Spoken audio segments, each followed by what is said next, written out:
I really like this digital countdown. It's pretty. Do you like this retro one? I do. Boom, I, boom, boom. I kind of feel like I'm in Tron.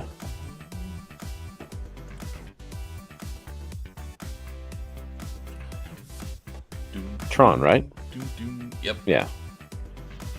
I don't know why that didn't sound right. Have you seen the new Dumbledore movie yet? Yeah, it was garbage. Was it really? No, it really was. It was really just. It was just crap. Excuse my language. It just wasn't like, I don't know, like, and I hate to like I'm not. It just, it sucks like how much like politicalness like gets into everything, but like Yeah. the removal of Johnny Depp's character, and not that the other guy didn't do a good job. Like he does a fantastic job, and if he would have been the character from the very get go, like it would have worked out fine too. But the change was weird. In my opinion, it just feels like they're really forcing this relationship between the bad guy and Dumbledore. And if that aspect was taken out, then it would feel more natural, and it would feel more. It would feel less awkward. Yeah. Like it just is like this really. It feels really, for me, like when we watched the last movie, it just felt. In the other two, it didn't feel that way. In this third one, it just comes full forth and just feels like over the top. Like, hey, we're really pushing this, and this is everything that it's all been about. And it's like, what? Like, this is just really weird. So it just kind of felt like the second Star Wars movie, the second new one that came out. We were like, Yeah. oh, the first one felt good, and it was interesting, and it was basically a New Hope all over again, but I liked it. And then the Yeah. second came out, and you're like, what just happened? Like, this just turned into hot garbage. And then the third one came out, and I was like, all right, like, I dig this. I like this third one. It reminds me of the first one, and it is good, to a point. And yeah, it was, I would watch Fantastic Beasts over the first one, and I'd watch the second one again because I thought it was good, but I would probably never watch the third one again. There were some really cool wizard fight scenes though, which was cool.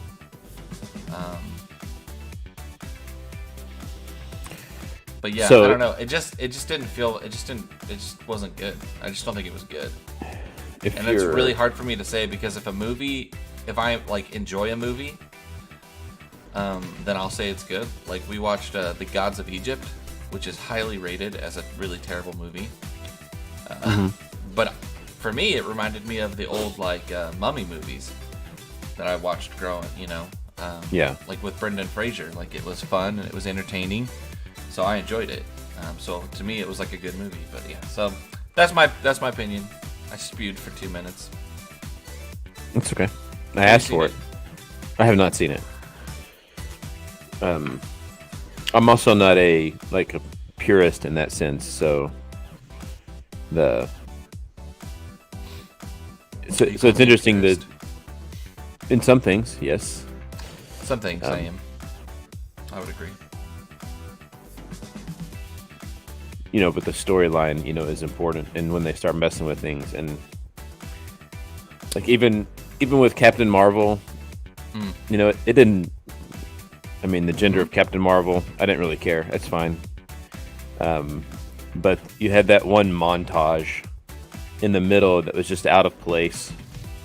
Where In Endgame? no, in Captain Marvel, I don't remember the montage in Captain Marvel.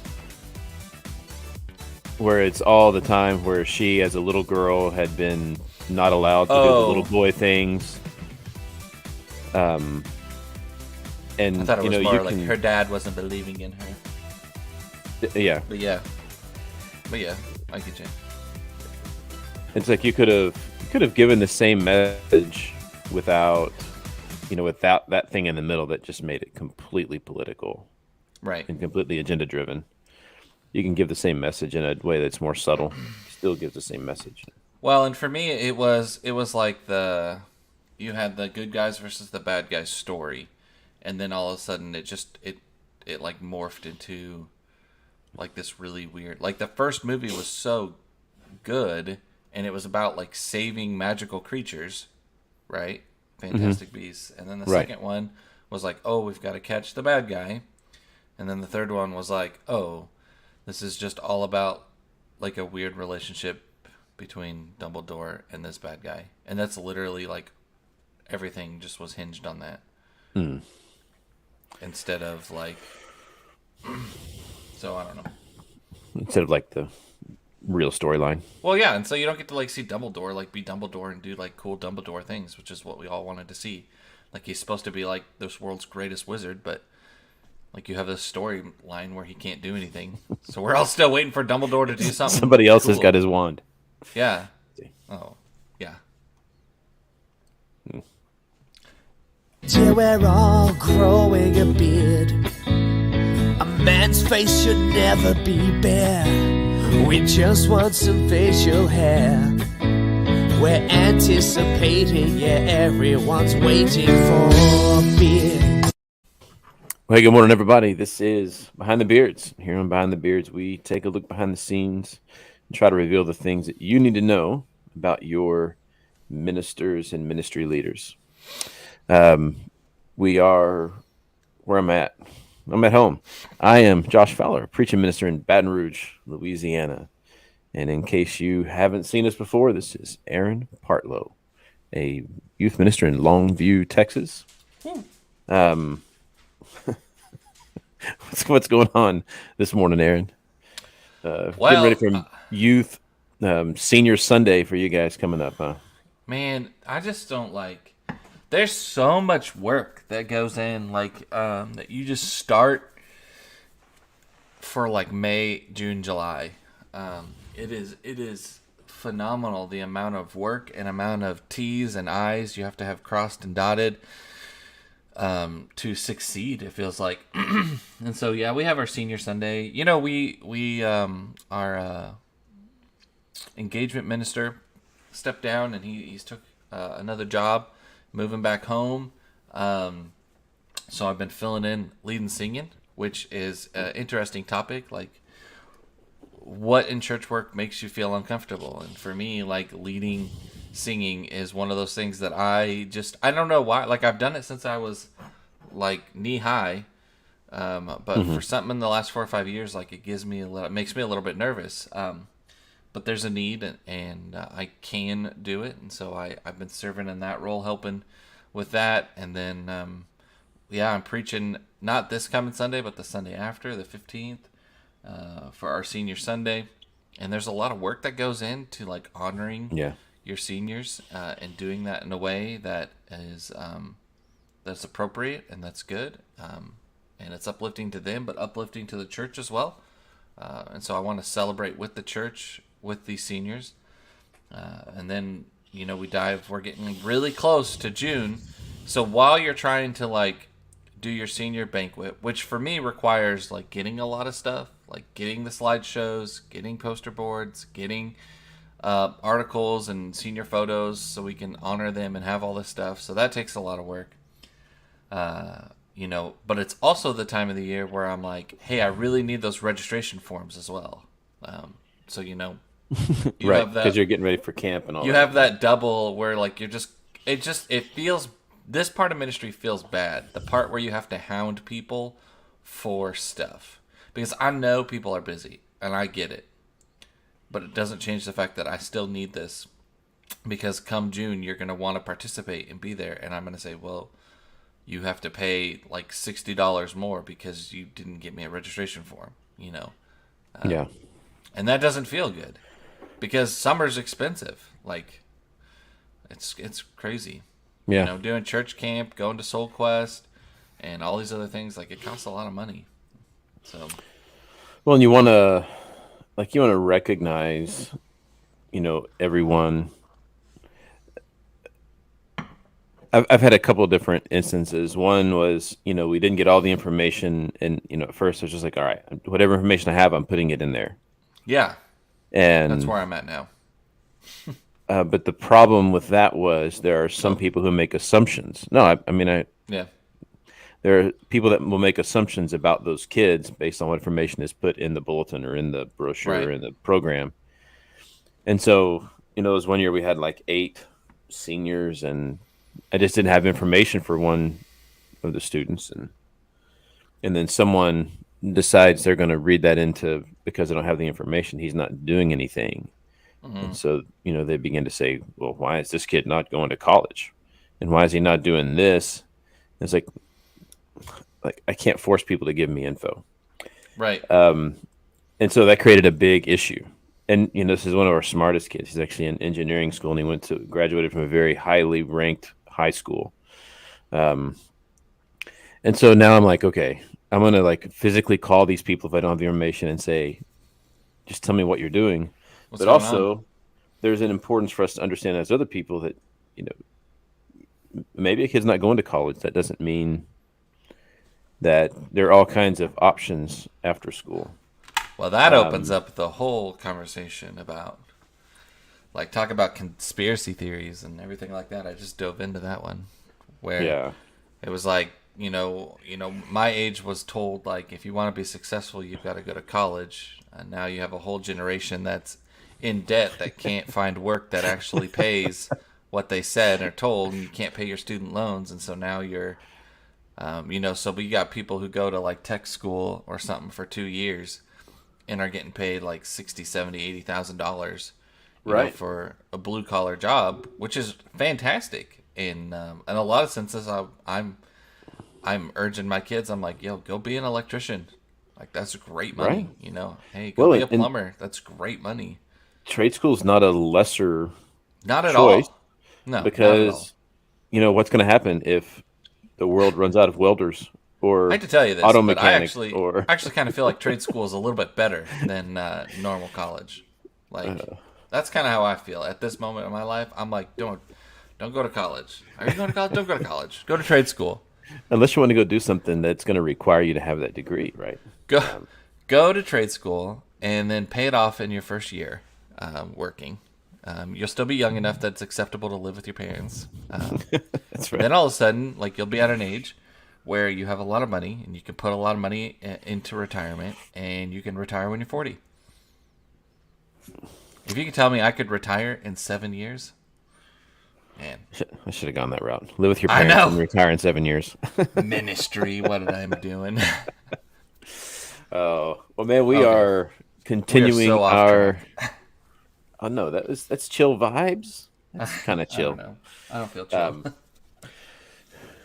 We're looking at deconstructing deconstruction. Last week we talked about deconstruction. So, really and truly, if you haven't listened to last week's episode, and it's episode 15, I'd encourage you to go and do that, because it really sets the foundation for what we're going to be talking about today, which is how do we do this in a healthy versus an unhealthy way. And we'll see how far we get today. Maybe we have another one on this. Maybe we're done with it after today, but we'll see. I was listening to a couple of guys that are talking about some of this over the last couple of weeks, and we kind of got into this conversation about semantics, because when you think about deconstructing something, immediately there's something negative that kind of comes to mind. Mm-hmm. You're talking about taking something completely apart. Maybe it's not useful anymore, and so we're putting it away. I'm getting ready to take down my pool because for 2 years I think I've used it one time. It's just not worth the money or the time or the energy to keep up. Just gonna So bring we're it to gonna- my house and set it up. Yeah, if it was worth it, I would do that. But I could probably buy you a new one cheaper than I could transport this one. You heard it here. Josh is buying me a pool. Thanks. Buying you a pool. But it's not useful anymore, so we're going to take it apart. We're going to throw it away. Mm-hmm. And so a lot of times that's what comes to mind with deconstruction, as opposed to, what it really and truly should be if we're doing it in a healthy way, which is reexamination. Right. And some people said, well, that's just semantics. But it's not. I mean, it's not just semantics. There's an important mind change and a heart change that comes when I recognize everything can be reexamined. Yeah. And awkward pause. See if you have anything to throw in there. No. Oh, Okay. well, I didn't know that was the baton handoff there. No, I agree. Like, I feel like examination is you're going, like when I examine something, like I'm going in and I'm being exploratory. I'm looking and I am discovering and I am seeing because I'm interested. And yeah, I don't know why, but like there's this negative mindset that comes with deconstruction where it's more like, it almost feels like I want to tear down. For some reason, and I'll be the first one, to say it. But I feel like a lot of times in deconstruction, it's I want to make things more convenient for myself, and so I'm gonna tear down the things that make me feel uncomfortable or make me feel,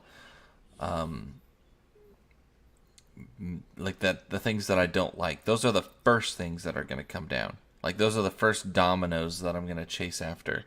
Now, when I did self-examination and when I did that kind of stuff, like, yeah, like, I looked in, but I was looking for, both sides. And, but I don't know. I don't know what I'm saying there. I feel like I'm not saying anything important, but I feel like self-examination is more of is an easier way to kind of look at things. But I feel like sometimes in deconstruction, like we're looking to tear down, like, Yeah, no, and I think it is important because frequently there's something that I want to do. There's a way that I want to live. There is something I want in my life that I have been taught all growing up. You can't be a Christian and have this in your life. And that tends to be the first place we attack is how can I find a way for me to include this in my life? That's right. How can I find the yes, and then how can I build an argument around yes, I can do this? And as I've talked to some people who are either unaware or oblivious to the fact of what's going on today, and maybe what's gone on, for generations, if not since the beginning of a faith journey has begun. They're like, well, is it really that big of a deal? Why is it so different today than it has been in the past? And I think the difference that we see with the people who are going through this process today, is we have so much access to so many different people.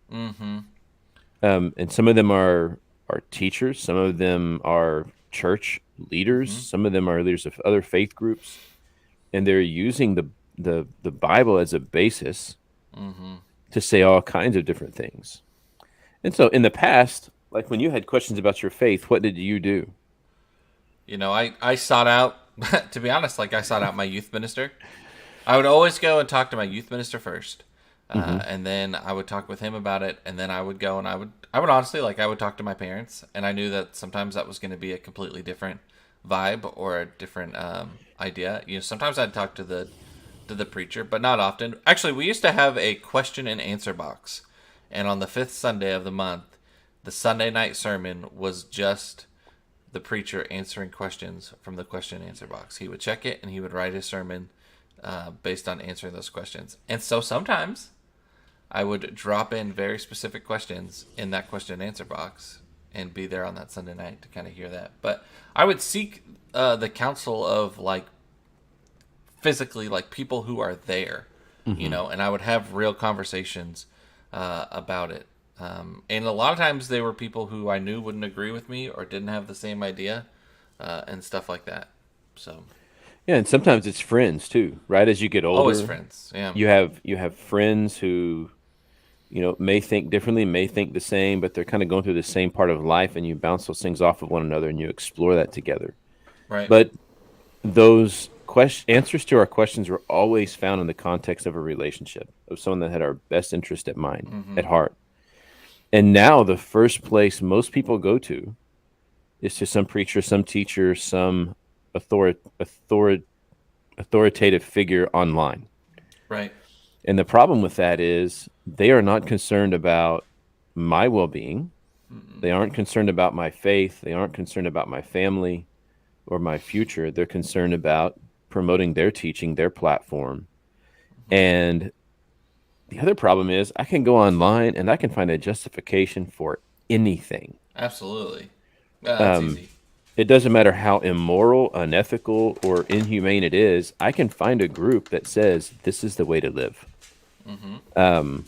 And so it's so easy for me to just search and say, okay, this is the community that I have. And they're telling me kind of what have really wanted to hear. And it sounds good and it sounds authoritative. And so this is where I'm going to stick. And there's no representative of the other side that gives me a robust view of what's going on.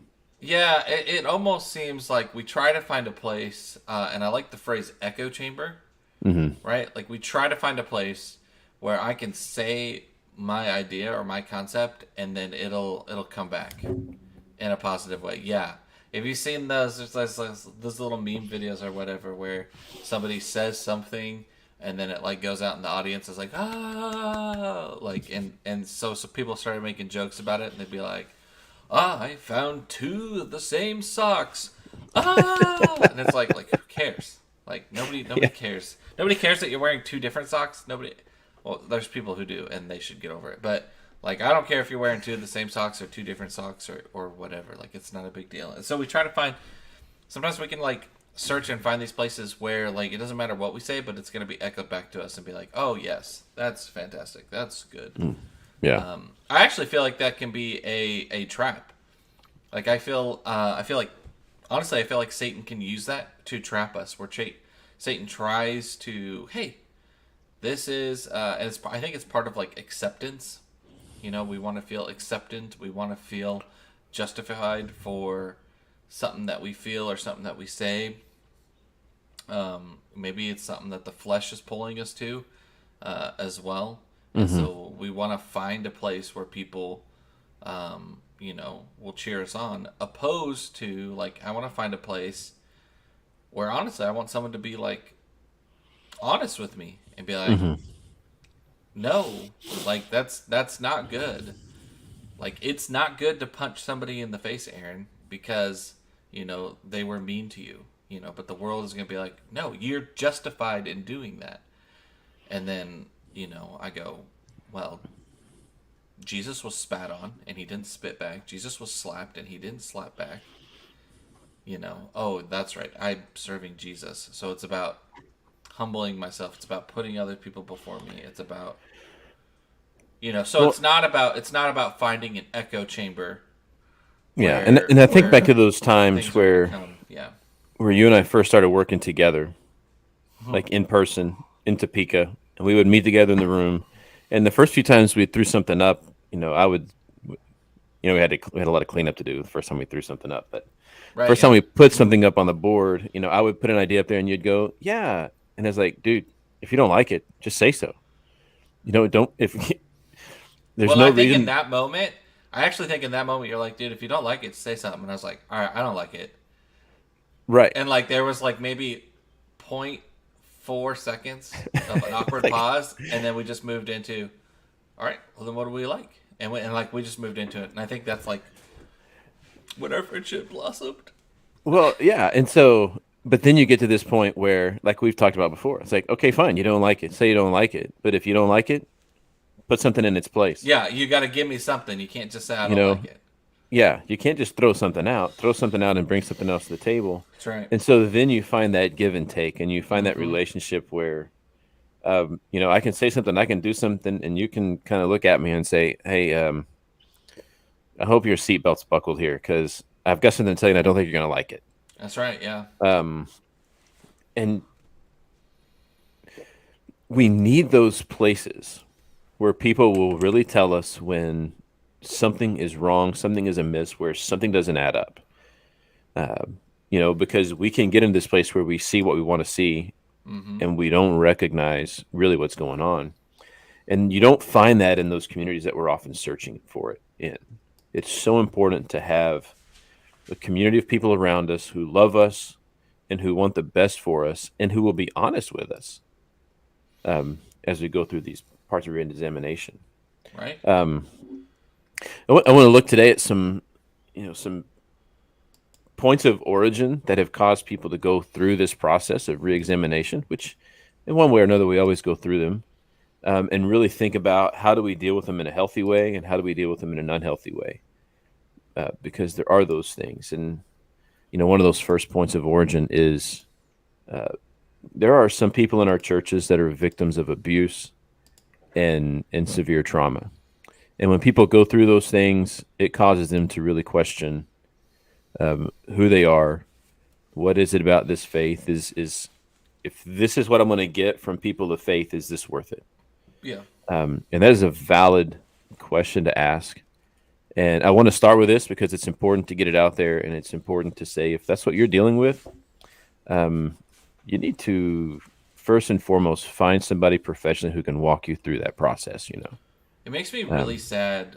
It really does make me really sad, and it's I think partially why I wanted to get into ministry, in a sense, is when somebody walks away from Jesus, not because of Jesus, but because of just some angry or just some, I don't want to say bad people, but just because of some people in a church, where because of one church experience or one group of people, it makes somebody walk away from Jesus, and that makes me really sad. And I think the hardest part about being in ministry is working with people, because we are all fallen, we're all broken, we're all sinful, from the preacher to the elder to the everyone in there. Like, the church is not, it's full of sick people. And I think I know that there are people who have been, abused or have in the church. And it really breaks my heart. It makes me really feel for them. And it makes me really sad because I'm like, hey, that's not the community that I know the church to be.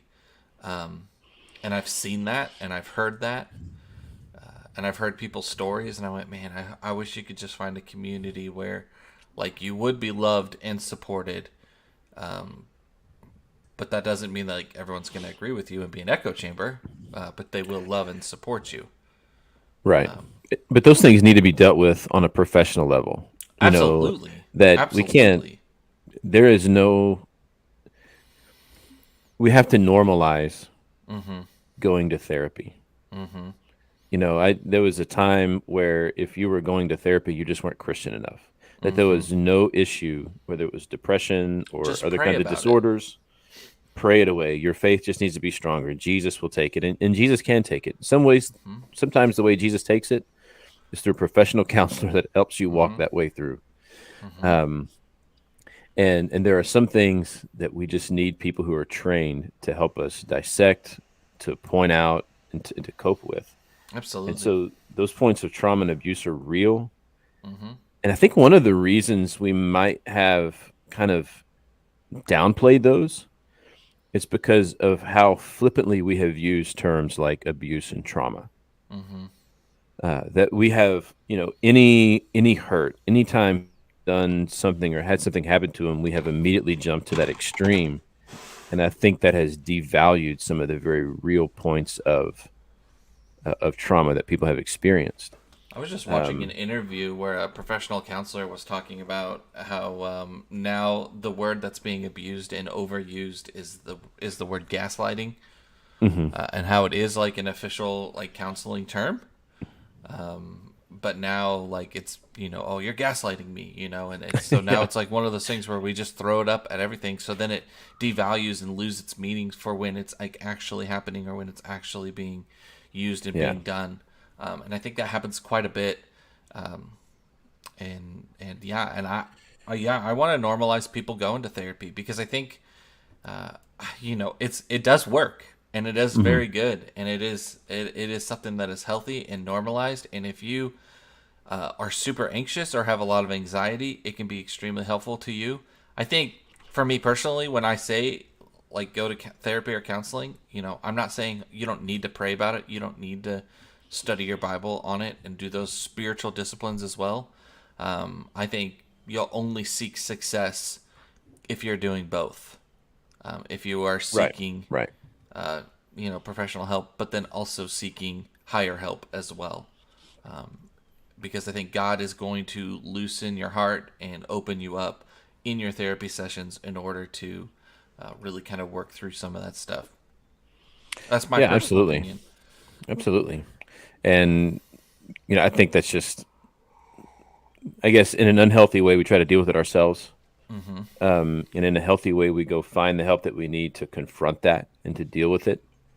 And then I think, like you said earlier, it's important to recognize that even in situations of abuse and real trauma, let's recognize that that comes from flawed and sinful human beings. Right. Some of whom are trying to live right, some of them who are living selfishly. But that doesn't mean that Christ and his church is across the board to blame for that. And let's not abandon the thing that can bring you the most healing and the most confidence, because some of the people who have claimed that name have acted in a wildly inappropriate way.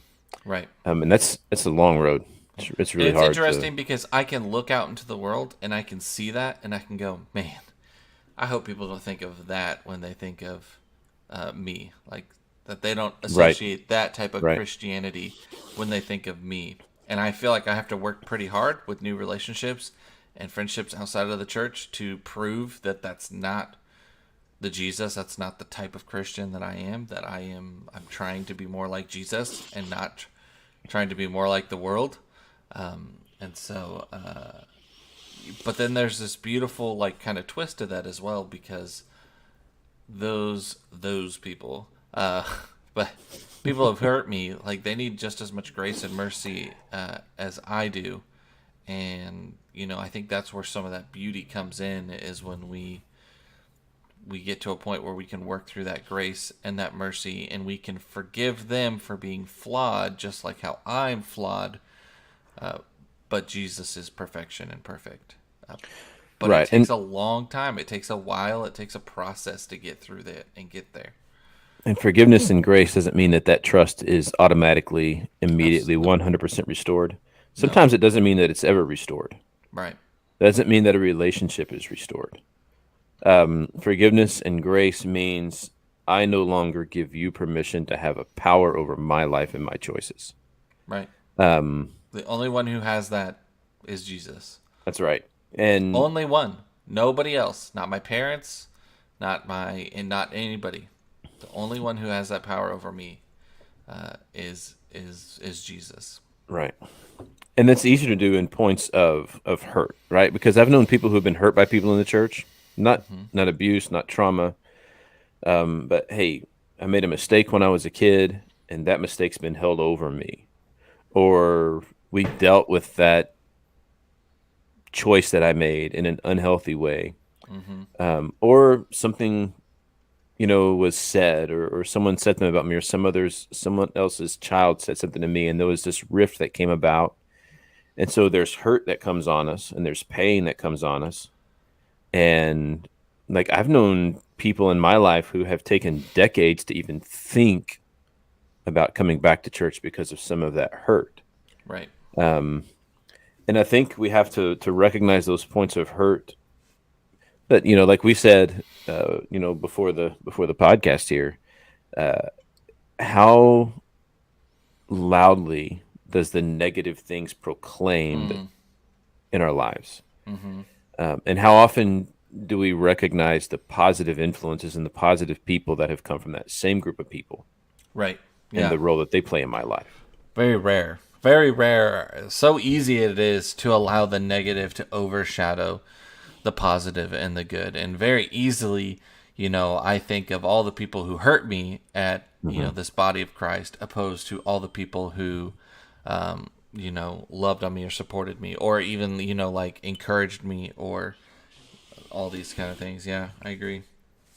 Well, and I think of that, with some regularity. Anytime I start feeling, I start getting in my feelings, right? And I'm like, oh, well, this and this and this, because I recognize those people in my life that have done less than I expected, or said something that hurt my feelings, or have, disregarded some things that I thought. And And then I have to go back and think, how many people contact me on a regular basis and really encourage me in the work that I'm doing? You know, and when I really go back and think about it, that number is a lot higher than I give it credit, than I Right. initially think about. Right. And it reminds me how much more positive I need to be, and how much more boldly I need to proclaim the positive and encouraging things, whether that's at a restaurant, whether that's with my children or my spouse, or my church family.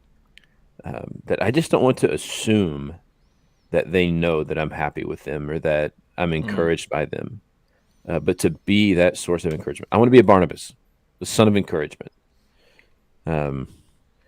Who had a big fight with Paul, who wrote most of the New Testament, and they had to go separate ways, but still follow Jesus and did amazing things. That's right. I love that example so much because of that exact thing that just happened. They had a huge disagreement that they said, "All right, we're gonna go on our separate ways, separate missions." Like we've been so much effectiveness in each other's life, but because of this, like we're gonna go different ways. But we're both gonna love each other, respect each other, and speak highly of each other, and still serve Jesus. You know, Right. It's not this like, well, Paul abused me, and I'm done with everything. You know, or Barnabas. Oh man, I don't know why. Like I grew up calling Barnabas the Banana Man, and I think it's because in the old vinyl boards he always had a yellow robe and everything on. I think that's when I broke our Sunday morning Bible class teacher as a child. That's funny.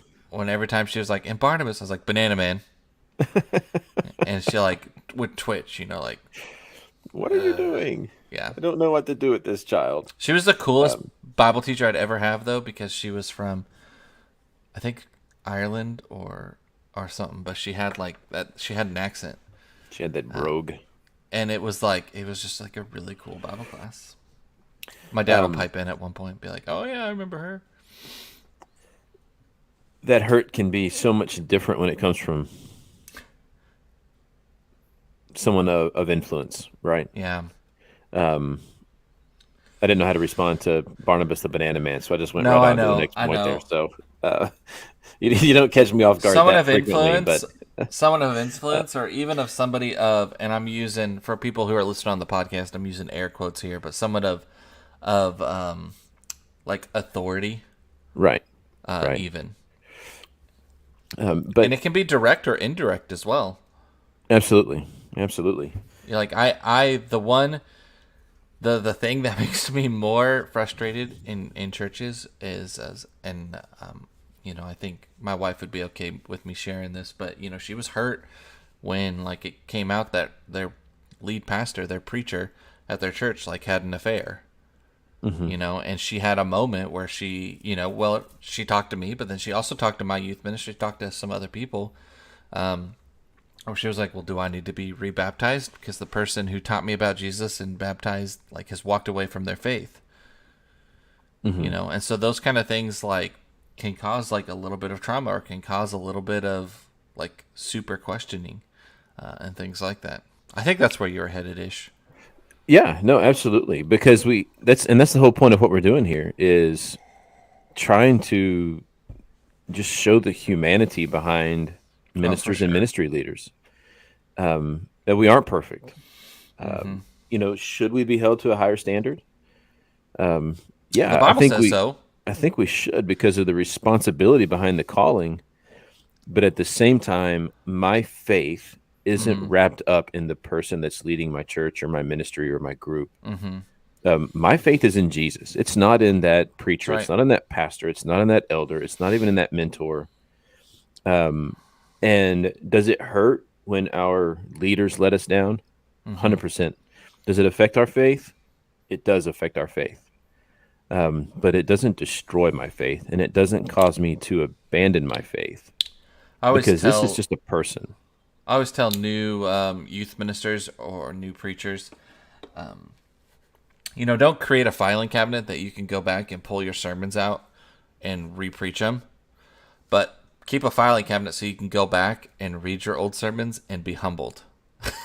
And be grateful for how much you've grown. Yes, because you'll go back and you'll go, what was I even thinking? How did that even apply or go there? And that just shows like I'm just as human, and like I'm growing through a process as well. I just did a wedding, and I used the line, love is not a destination that you've already arrived. It's a journey in which you walk together. Mm-hmm. And I feel like I was like, man, that was a pretty good line, Aaron. That was good. And then when I think about like my relationship with Jesus, like that's exactly what it is. It's not a destination that I've already arrived. Now that I'm a youth minister, now that I've made it to 10 years in youth ministry, it's a journey in which I am walking through, which means I'm going to have vast different landscapes that I walk through. Right. And sometimes it's that bad theology that drives us to this point of asking the question, is my faith worth it? If what I was taught then is so wrong, what else is wrong? A bad teaching, or I go through as an adult and I discover something else, like that's not what they taught me when I was a kid. And then I start looking, and it's like, man, I've been taught a lot of things that I just don't necessarily agree with. So what do we do when we discover that we've been taught bad theology? Look, I mean, when I go back and read through some of my old notes, I tell people all the time, if you read through something that you wrote 7, 8, 9 years ago, and you're like, yeah, that's good, and it was your original thought, and the whole thing, it's like, you probably need to examine how much the whole you've thing, grown. yeah. There's still some points that I will, there are those things that hold us steady and said, and they're anchors. But if I don't see points of growth in my previous teachings and stuff, that's something that I really need to examine my own self. And so it's important when I find out, or when I see those points of difference as I've gotten older, and I look back and go, man, that wasn't right. Right. Then I need to look at, those people who taught me those things and ask the question, man, were they manipulating me? Yeah. Were they really selfishly motivated? Or is this just the case where sometimes we've misunderstood something? And I've looked back at some of those things, and sometimes I've thought, man, I need to go apologize to some kids for teaching that, because that was really short-sighted of me to think that way. And sometimes it is just, a misunderstanding of Scripture that we've taught. And it's okay to rectify those. And what's the old phrase? Don't throw the baby out with the bathwater, It's important to clean the bathwater, but don't lose what's important, when you're doing those things. How do you go back and re-examine, like, the things that you were taught? I guess, like, when I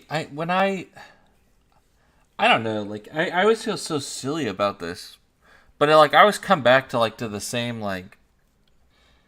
thing that people always laugh and judge, like, hey, if you're a Church of Christ kid, they always have their Bible, they always carry this, and so, I feel like that phrase, don't throw the baby out with the bathwater, I'm like, man, so if I'm going to re-examine, or I'm going to look at a teaching, I'm going to throw out what I've learned and what I've known about it, and then I'm going to go to the Bible, and then I'm going to exegesis it, I'm going to search, and I'm going to seek, and I'm going to actually see what the source really talks about and really kind of says. And it's really hard to do, and I feel like it goes back to that same principle that we did in the Restoration movement and some stuff like that. That's where your source is. That's where you should be seeking, kind of first. And then I'm going to have conversations, with other people and stuff like that. So that's just I guess that's just me. That's always my first impression is always what does the Bible really say about that?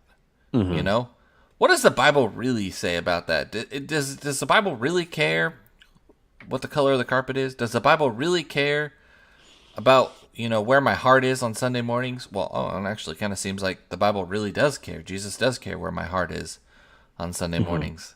It seems like Jesus really does care that, I come to worship him with this mindset of humility and that it's not about me, and that it's about him, and that it's about lifting other people up more than he cares about me, being there, consistently. Like, he wants me to be there consistently, but he also really cares about how I get there. And he makes a really strong point that you should leave and go and fix something before you come and worship me. Before you enter into the temple, And so it's like, these are the things that really matter, Like, it really does matter, the mindset of when you show up to worship. So I don't know if that makes sense, but to me that makes sense in my head. That, hey, that's something that really matters. That's something that Jesus actually talks about, opposed to, Jesus doesn't care if I wear blue jeans to church. Yeah, go ahead. There's nothing more scriptural than examining your belief. Absolutely. Than examining your faith. It's one of the things that we are taught, from the Word of God is, look, mankind is fallible. And we are to examine to make sure that what we are being taught is in line with the Word of God. Mm-hmm. The trouble I think that we've often run into is we typically don't examine whether or not something is true to the Word of God until years later.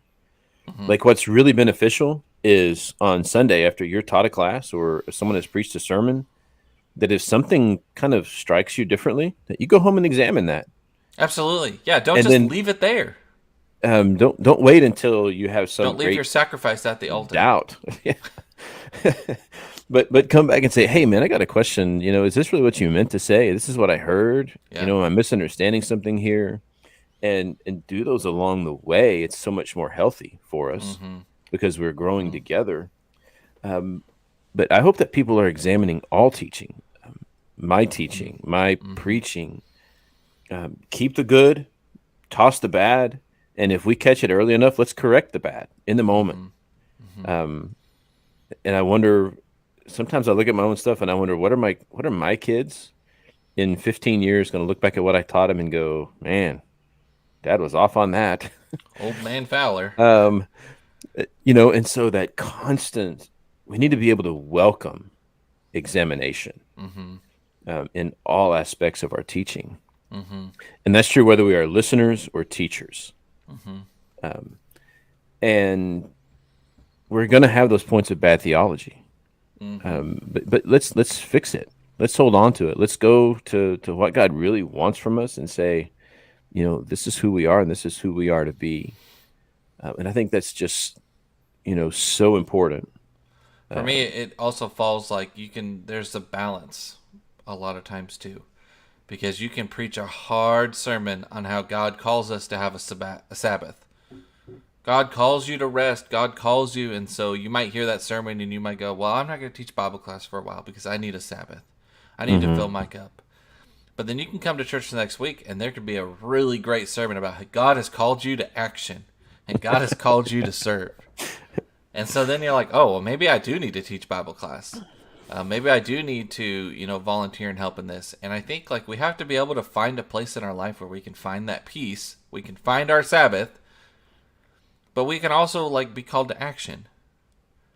We're called to serve, and what makes the church good is when you don't show up to consume. If everybody shows up to the church, I used to love like the line in my mother's bulletin. We would have a church potluck, and they'd be like, if you didn't bring food, it's okay. We've always got enough to share. But if enough people stop bringing enough to share, then there ain't going to be any food. And I actually went to a church potluck one time where somebody had to leave and go get 10 Little Caesar pizzas because like nobody ran out of food. And shame on us, honestly, like shame on us if you attend church and all you do is consume. Yeah. And that you're not willing to put in or to help. And I'm not just talking about when the collection plate comes. That's a whole different topic. That's a whole different, because volunteerism is down all over the church in a whole. Yeah. And this mindset of, the church is here to serve me. What? I forgot to remind you that you're part of the church. So, yes. So please, Yeah, serve. for sure. And And I think I there's think a lot of people. I think a lot of people have like forgotten that. yeah, I don't know. I agree 100%. And I think there's probably another episode here because Oh one of yeah. the things that's at the core of what we're looking at here is, is the church made for me or am I made for the church? Mm-hmm. And we have this attitude, and it is this attitude that drives us into this place of unhealthy deconstruction. Mm-hmm. When I see the church as being made for me Mm-hmm. instead of me being created to be a part of this community, Mm-hmm. and it leads us to a place of doubt. Mm-hmm. And then when we find ourselves in a place of doubt, the one thing we try to do is we try to defend the gospel. Right. And because we haven't corrected our sense of consumerist Christianity and we haven't been given the place to express our doubts, Mm-hmm. the only thing we know to do is to rise up in a bold, in our mind, bold defense of the gospel. And we think that somehow we need to defend God's message. Right. Yeah. When I think God can defend himself pretty well. We Right. just need to have the courage to proclaim it and have conversations about it. Mm-hmm. And providing this environment where we can explore those things Mm-hmm. in an open and honest way. But maybe that's part 3 of our deconstruction of what Yeah. leads Maybe up to that's it, where 'cause- we jump into some other topics, or. But yeah, that's funny. Well, we want to thank y'all for being here today. We really appreciate it. I know we don't have a behind the beards moment, but this is a long episode today. But we want to remind you of Galatians 6:9. Don't grow weary in doing good. This world is messy. This life is messy. So honestly, do something different. yeah, This might be the changing fact in somebody learning and knowing who Jesus is, because you are doing good things for others and putting others first. Allow Christ to use you and do something different, something good in his name. I'm Aaron, and this is Josh, and we will see you next week on Behind the Beards. Till we're all growing a beard. A man's face should never be bare. We just want some facial hair. We're anticipating, yeah, everyone's waiting for a beard.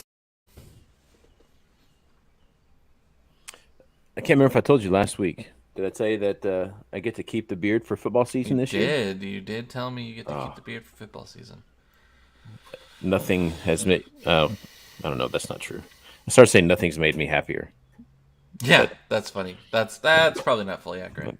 I didn't tell you this. This was really funny. So Thursday, I'm sitting here, I'm doing some work at home. It's in the evening, and all of a sudden, like I get a spam call from California, and I was like, oh, that's weird. Voicemail. Then I get another one from California, like right after. I'm like, oh, that's weird. Different number. There's a voicemail. Well, it's my aunt, and if you know my aunt, like she flies with the wind. Like you never, like she always says the phrase, well, you never know when I'm gonna pop in. She's from like San Francisco, California. That's where she lives. And I thought you were trying to like raise your hand to talk. Oh, no. So like just randomly, she's like, "Hey, we're in Texas. Are you guys gonna be home tonight?" So I was like, yeah." And so it was really cool to see my aunt and her friend Estrelle, who I've known Estrelle forever. And so it was really good. I'll always remember Estrelle because she gave me a toy car that she found cleaning a United airplane one time. And I was like, wow, this lady's cool. I like her. She thought of me. And so so I always love that. I always have that memory of Estrelle. That's funny. But yeah, so I was like, oh, that was weird. So it's the first time somebody from my side of the family has been to our house here in Texas. Nice. No, I was raising my hand because I was trying to block that little part of my window looks Making like the your lights colors flashing. change, yeah. So Yeah. Andy Scher is also the first member of my side of the family to ever have met my in-laws, and I don't think Lauren. Well, maybe even Lauren. So, and it was out of that same whim. Like I think it was summer. How cool of a story is this? Like, how cool would this be? Like, I think I was a sophomore. Yeah, it was my sophomore year. I was working at Camp Yamhill, doing belaying and stuff like that. So I had a very loose schedule. I get home on a Friday afternoon or Friday night because you have weekends off, and my aunt's there with a U-Haul, And she's like, well, I'm going to drive this to San Francisco and to my home, and because because we're just moving some stuff down to California. And she looks at me and she goes, do you want to go? And I was like, yeah, I already have a backpack from work. So I threw it in the U-Haul, and right then, like that night, like we left, and I drove with her to California, and then we get to San Francisco, and she's like, hey, we can hop on a little puddle jumper and fly down to Bakersfield if you want to see your girlfriend. And I was like, yeah, let's go. Yeah. So then she flew me down, and like I was like calling Lauren on the way. I was like, hey, I'm getting on the plane. I'll see you like in an hour. And so it was like the first time, like we just started. I don't know how long we'd been dating, not very long. And Annie Sherry and Ron and Joan and Lauren and I all had dinner, and then I think Sherry flew out at Bakersfield the next day, and I stayed for like 3 or 4 days and then flew out. Fun. And I just like that's Annie Sherry. That's Annie Sherry to me. Like, never know what's gonna happen. Never know what's gonna happen. And Sherry like, shows up. It was so cool just to like get home and she'd be like, "Hey, I'm driving to California. You want to go?" Yeah, I got money. I got time. I got no responsibilities. Oh, that's cool. Fun time in your life when you can just like drop everything and go and do something like that. Do it while you can, because pretty soon the family comes, and then you can't just. You can. Just becomes a lot more difficult. It does, especially when you're in ministry and over weekends. That's right. I can do anything during the week because we don't work during the week, right? That's right. I don't do anything. I just teach class. I just read the Bible. Yeah.